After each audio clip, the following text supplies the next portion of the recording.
welcome back to the Vibrant Life Source YouTube channel. I hope you all are doing amazing, and I hope you all are ready for today's chat. So a little background story.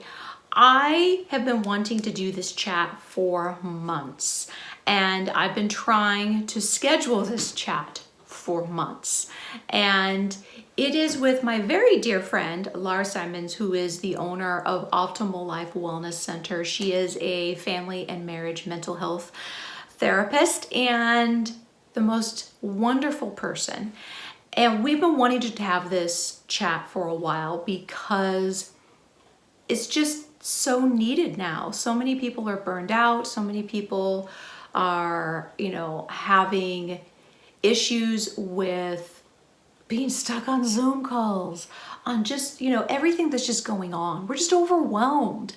And so I really wanted to have a chat with her about it. And both her and I agreed that we need to continue the conversation, so you can expect there will be more to come of that conversation. So I hope you enjoy this chat. Please be sure to down below to subscribe. Yes. And while you're down there, if it resonates with you, please comment. I would love to hear what you think. I'd love to hear what you'd like to see in more upcoming videos. All right. Without further ado, my vibrant chat. Have a great day, everyone. Good morning, everyone. And I am really excited about today's vibrant chat because we are going to be chatting with someone I've known for years. I actually think the world of her. And it's Lara Symonds, and she is the owner of OptimalLife Wellness, located in Bellevue, Washington. And she is an amazing family and marriage therapist. And we are talking all things mental health today. Lara, thank you. Hi, Leanne. Thank you. Thanks for having me on. Oh, it's absolutely my pleasure. And so let's just start about, can you tell us a little bit about yourself? Tell us about Optimal Life Wellness, and we'll just kind of dive in. Absolutely. So yes, like you introduced me so kindly, I am the owner, founder, and head director of OptimalLife Wellness Center. We are located in Bellevue, Washington, and have been there since 2013. And currently, we're a staff of about 12 of us now, and we're all working via telehealth, like everybody is these days, virtually. Literally virtually. But before that, and even through telehealth, we like to work holistically with our clients. So we talk with them not only about their mental wellness, but their physical wellness, their spiritual wellness, and the relationships and community involvement. My own personal take on therapy includes working energetically with my clients. I like to work with comprehensive energy psychology, and I also do EMDR. That's right. Awesome. Awesome. Yeah. Great. One of the reasons why I'm really have been looking forward to this chat is something I've noted within my own business with my own one-on-one coaching clients. I've noticed a shift. And, you and I talked a little bit about this offline, if you will. Towards the end of summer, beginning of fall of last year, I really started to note a difference within all of my clients, this shift, of how I have to work with my clients. I've noticed an increase in stress, anxiety, burnout symptoms, physical aches and pains, headaches, change in hunger and just appetites, and just all of these different symptoms. And as a personal trainer, yoga instructor, health and nutrition coach, it's really shifted how I've worked with my clients. And I even have had to talk with clients about and referring them actually to you. And so, yes, good. And I suspect that you have seen an uptick in business in this last year. Oh, yeah. It's not a great saying, but I do like to say misery loves therapy. And it Mhm. is definitely true that just across the board, and I've been hearing this from my colleagues who are not with Optimal Life, the same thing. Everybody is inundated, where our caseloads are full, we have a wait list, and still people keep calling in. And Wow. people are wanting teletherapy, people are wanting to come in person. Mhm. And it is very hard to say no to that. We all have this, longing and want to help everybody. And in point of fact, most therapists, and I am no exception, like to keep the door open to our former clients. So if they return, we try to make room for them, even if we don't really have room. I have been hearing from clients I haven't heard from in years, Wow. wanting to return, having a difficult time, and actually needing therapy, not just a hand to hold and someone to talk to, but definitely an uptick in anxiety, depression, and OCD symptoms, obsessive compulsive disorder, PTSD symptoms, post-traumatics, especially, we're not just dealing with pandemic. We're also have been dealing with quite a bit of political upheaval, Right. racist events, riots and acts of violence. People are reacting to that. We're experiencing a collective grief. And all the symptoms that you described are symptoms of that. Right. Um, you and I had talked again a little bit offline about, Hmm. I have this personal belief and feeling that the next front line is health and wellness practitioners, and definitely mental health practitioners, because the Hmm. ripple effects of what we are going through are, I really feel that we don't know how far that ripple's going to go. And Hmm. Hmm. Yeah. you commented about PTSD symptoms, and I question. I mean, as a health coach, I look at some of my clients, and I'm like, you know, it's it's like, boy, gosh, it seems like they're having those type of symptoms. How do I approach this, and whatnot? And I think, what are your thoughts of this ripple effect? And, I think we are just at the beginning of how people are going to affect, because we still Hmm. got a ways to go. Right, right, right. I think you're absolutely right about that. And we don't know what we don't know. I think this is just going to impact us on so many different levels, not just with mental wellness, but when you think about how do we do business? Mhm. How do we interact with others, as well as I'm thinking about a generation of kids who have not had these rites of passage that they usually would have had, like entering in school for the first time and graduating school, and the senior proms that they're not getting to have. Mhm. And then I'm also thinking about, even in terms of the animals that we have, and how there's been a slew of dog adoptions and cat adoptions, and all my clients, well, not all of them, but a good majority of them have taken on a puppy this year. And part of puppy training is socialization, and we're not doing that. And how is that also going to Right. impact us down the road?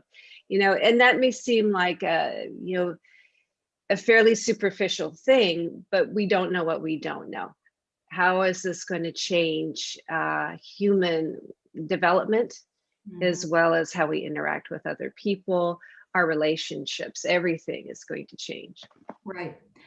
And I feel, everyone, I'm sure you hear all the time in your practice. I hear it almost daily. I can't wait to get back to normal. And it's like in my head, Hmm. Hmm. what normal was before is not going to be normal again. Yeah. Yeah. Things, as just you said, things have been put into this action of change has happened. you know, for Right. the most part, for many of us, virtual is now going to be a way of life going forward, if it be for business or otherwise. Um, you know, there's many aspects of what we've seen in this last year that may continue. And so that really can play a big part of the psyche. And I think for a lot of people, my clients, and maybe just people that, you know, that watch this channel in general, many people have a stigma about mental Mm-hmm. and Mm-hmm. about mental health practitioners. Mm-hmm. I really want to, you know, for me personally, you have broken the mold, because for me, you are not what I would deem a typical mental health practitioner. I mean, I think, you know, of course, I think the world of you, so I'm quite biased, Ah. but I think people really need to understand that what therapy maybe was 10, 20, 30 years ago is not what it is now. And I really kind of want to break that stigma. Mm-hmm. Um, Mm-hmm. so, and I want to talk about what a mental health, or what a therapy session could be. So people maybe be like, oh, that's not scary. That's not, but also then I want to Right. talk about Right. when should you contact. So let's start with Mm-hmm. Mm-hmm. what do people expect? What, I mean, obviously you don't have to say about clients or anything, but what is a therapy session like? Well, sure. You say stigma. I think there are two pieces to it. There's stigma and there's prejudice. You Oh, know, there's a belief right. that there has to be something seriously wrong with me. And sometimes that's a bit of a curiosity of what people define as seriously wrong, Mm, because people won't even come into therapy even when they're feeling suicidal at times. And so I'm thinking, at what point is it serious enough? But there's also a prejudice, and the prejudice is that therapy is quackery. You know, and I would say, given how therapists have been portrayed in movies and on social media, it it's a little bit of a small miracle that people come to therapy at all, right. That's true. because we are portrayed as quacks. Hmm. And so people can have very fanciful ideas of what actually it does look like to be in therapy. And by and large, one of the pervasive beliefs is you're going to manipulate me. You're going to read my mind. You're going to tell me what to do, and I'm not going to have any choice about it. And or you're going to judge me. And I'm really going to find out that I am as broken as I secretly believe myself to be. And none of that happens. We are actually a safe, sacred space with undivided attention. And thinking about just how, over the course of an average day, how often you get someone's undivided attention Mm, for a full hour, I would say that that is unlikely to happen. right. We don't even give ourselves an undivided attention for an hour. Very So true. there's that. You have someone's attention, and you're going to get a lot of empathy and compassion and a concerted effort to understand. Mm, awesome. Yeah. And I think in that light, I think people should not fear. And I think also part of it is finding a therapist. You know, if someone's listening to this and they are not in Washington State, obviously they can't reach out to you. Um, but to, Well, that's starting to change, oh, actually. is it? Yeah, and this is one of the ripple effects of the pandemic, is that states are starting to acknowledge and extend parity across straight line. And now it's not Oh, nationwide as it ought to be yet, but there are definite states that will recognize Washington's licensure. wonderful, wonderful. You know, and I think, as with what I do, I think it's so important for you to find a therapist that you connect with, right? Mm-hmm. And Mm-hmm. that, because if you don't, like you said, if you don't feel safe, if you don't feel like that person, you have a connection, a synergy with them, Right. how Right. the heck are you going to want to open up to them, right? Well, that is actually the most essential components of a positive, productive working relationship is the therapeutic bond. Research actually demonstrates that anything the therapist does outside of joining with the client is basically gravy. And the number one thing is that the client feels safe, the client feels heard and Mhm. comfortable with their therapist. Right, And then they'll do good work. right, right, right.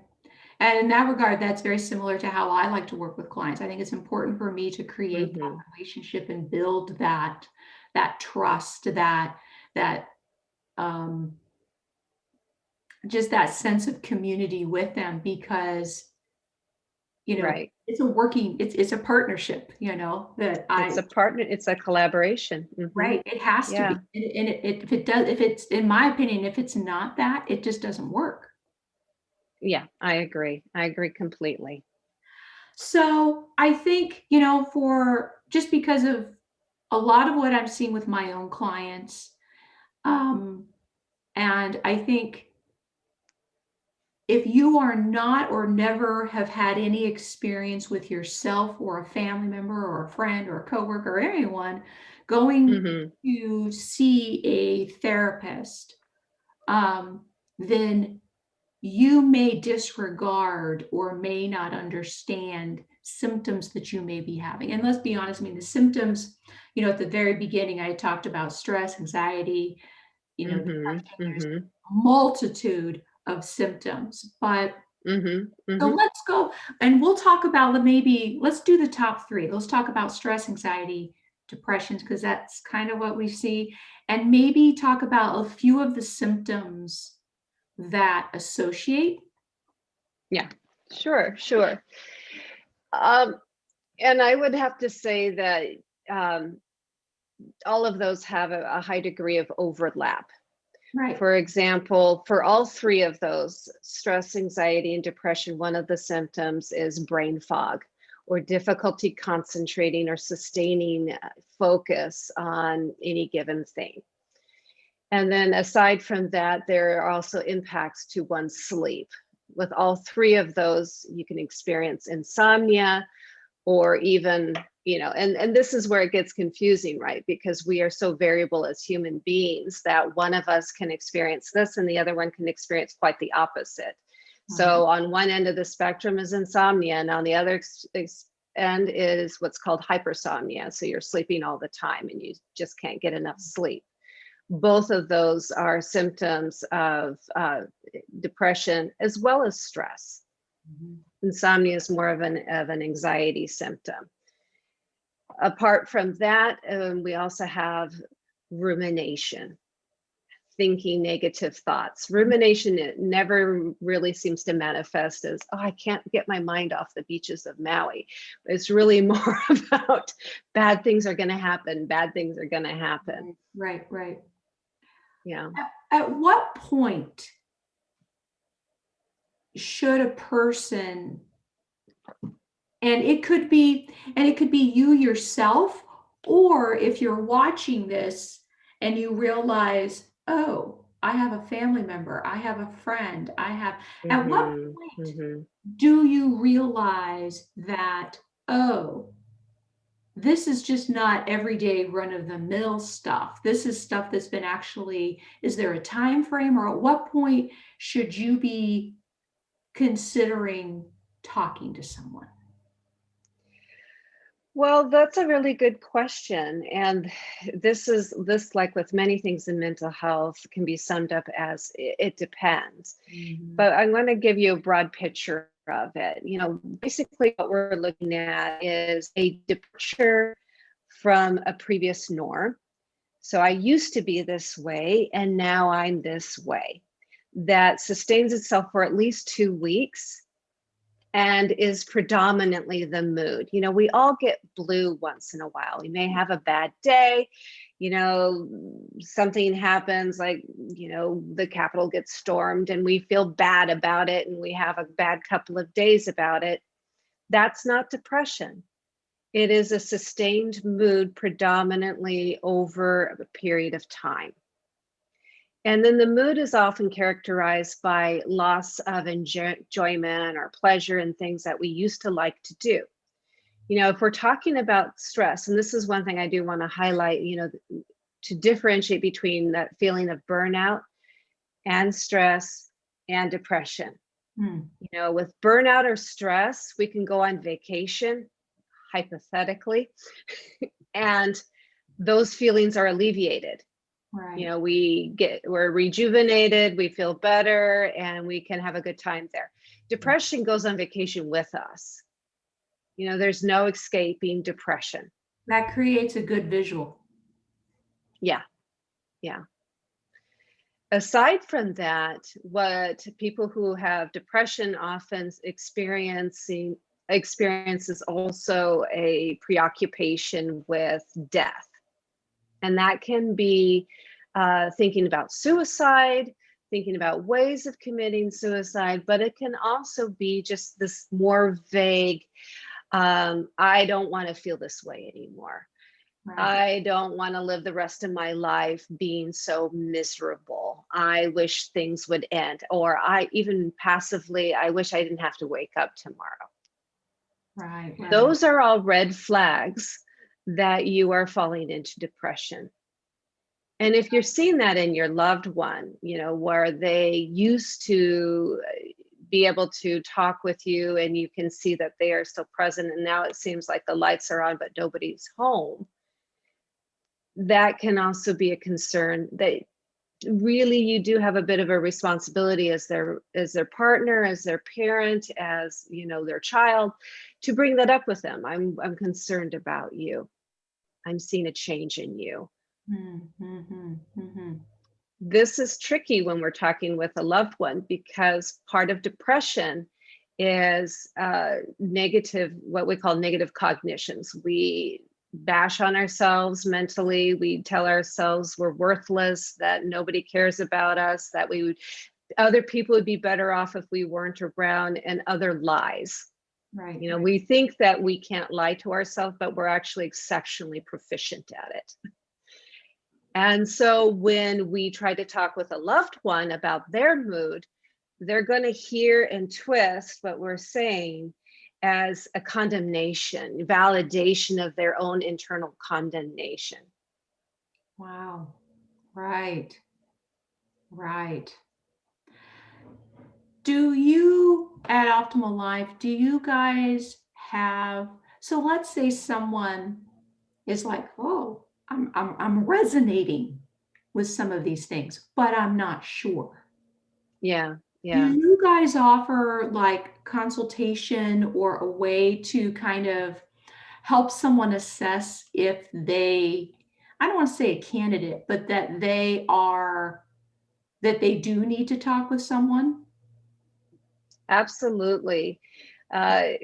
We have our administrative staff has been trained, and the initial, they're not mental health professionals, but they do know how to ask particular questions in order to assess the level of severity of the symptoms and refer appropriately.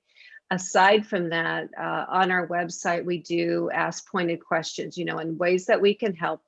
One of our menu items is depression and also anxiety. And then is this true for you? And a series of questions.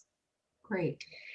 And then we live in an age in which it is extremely easy to self-administer your own psychiatric evaluation, if you will. Right.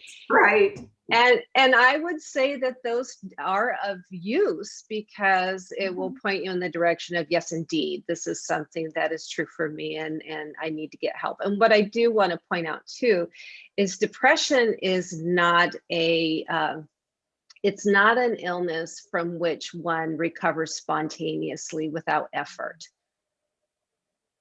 In fact, it's an illness that devolves over time. you will get worse. Your mood will worsen if you leave it untreated. Got it. Got it.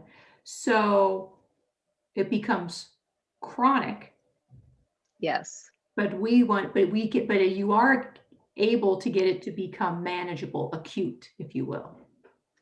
Well, and I would actually even say that you can hope for recovery. You know, Good. Okay. people who have depression will and can recover from depression. For some people recover for the rest of their lives, and some people will experience periodic relapses into depression and then subsequently recovery again. Awesome. I would say that, you know, and this is just from my own observation, is that there are a couple of different kinds of depression.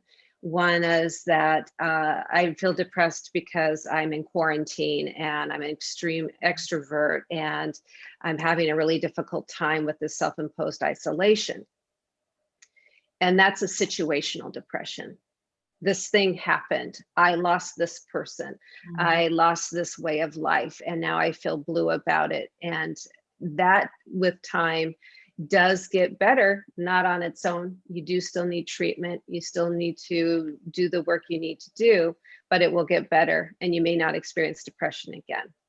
And then there are people who have biochemical depression. And there are ones that are just going to be more vulnerable to getting depressed whenever there are stressors, and sometimes even without a known stressor. One of the hardest things that people contend with is, I have this depression and I have no good reason in their thinking. You know, I didn't lose someone. My life is really pretty good on the outside. I have no excuse. What is wrong with me that I have this depression?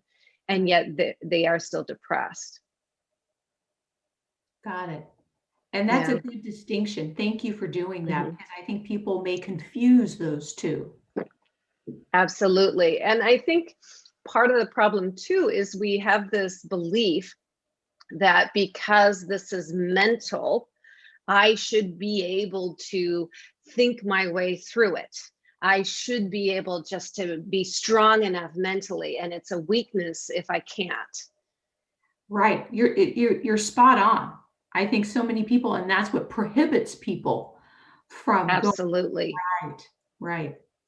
Well, I want to make sure that down in the comment section, I'm going to have all of Laura's contact information for Yeah. Optimal Life, the website, and I would love to maybe have another conversation down the road, because I think that this is, and see how 2021 evolves, and see, where things are, and maybe continue the conversation. But I think if any of this is resonating with anyone, I highly encourage them to reach out, if it be to Optimal Life or somewhere else. Although, of course, I'm biased, so I always had to say contact Laura.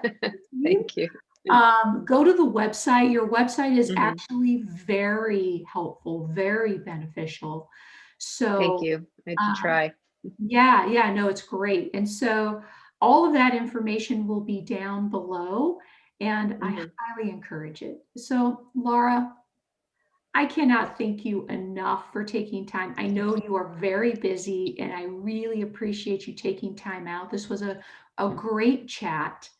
And Thank you, Leanne, for having me. I'm oh, happy to come back again. We just scratched the surface of it. I think so. I think so. I think there needs to be a part two. Or 3 or 4, really. Laura, have an amazing day. And everyone, thank you for joining us today. I hope everyone learned something today, and I know they did. Yeah. And here is to our health. All right, Laura, we'll see you. All right. Bye-bye.